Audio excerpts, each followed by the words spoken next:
అందరూ కూడా చిన్న ఇంట్లో అందరూ కలిసి ఉండే పరిస్థితి. అటువంటి పేదరికంలో బ్రతుకుతా ఉన్న వీళ్ళను ఈ వ్యవస్థ ఎలా చిన్నాభిన్నం చేసింది అన్నదానికి నిదర్శనం. ఆ పిల్లాడు ఒక టాక్సీ డ్రైవర్. గత 8 సంవత్సరాలుగా ఆ పిల్లాడి మీద ఎటువంటి కేసులు కూడా లేవు. 8 సంవత్సరాల కిందట ఏదైనా చిన్న చిత్తగా కేసులు ఏదైనా ఉండింటే ఆ కేసులు కూడా కొట్టేశారు. ఏ కేసులోనూ ఆ పిల్లాడికి శిక్ష కూడా వల్ల 8 సంవత్సరాల కిందట ఏదైనా ఉండింటే కూడా. ఈ 8 సంవత్సరాలుగా టాక్సీ తోలుకుంటా ఉన్నాడు. ఎటువంటి చిన్న చిత్తగా కేసులు కూడా లేవు. మరి ఎందుకు అలాంటి పిల్లాడిని బలవంతంగా పోలీస్ స్టేషన్కు రోజు రమ్మని చెప్పి హెరాస్ చేయడం? గత 3 నెలలుగా ఆ పిల్లాడిని హెరాస్ చేస్తూ ఆ హెరాస్మెంట్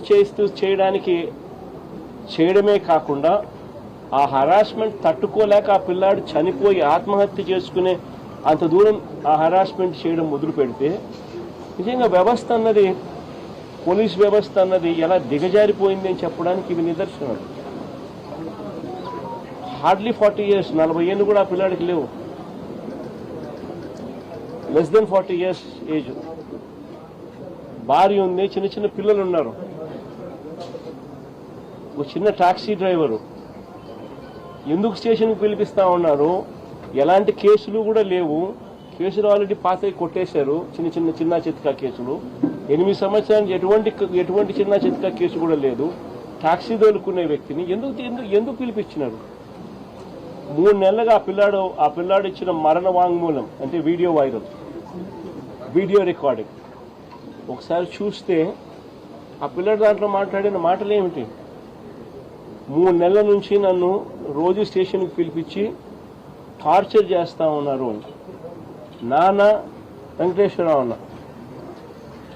ఆ పిల్లాడితో పోలీసులు చెయ్యకూడని పనులు ఆ పిల్లాడితో బలవంతంగా ప్రెజర్ పెట్టి చేయించేవాళ్ళు. అంటే ఏం జరుగుతూ ఉంది?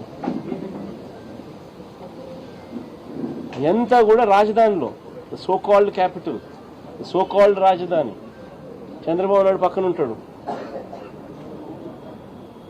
అమరావతి అనేది కాదు మన రాజధాని. సోకాల్డ్ విజయవాడ మన రాజధాని. వాస్తవం చెప్పాలి, అందరం ఇక్కడే ఉంటాం.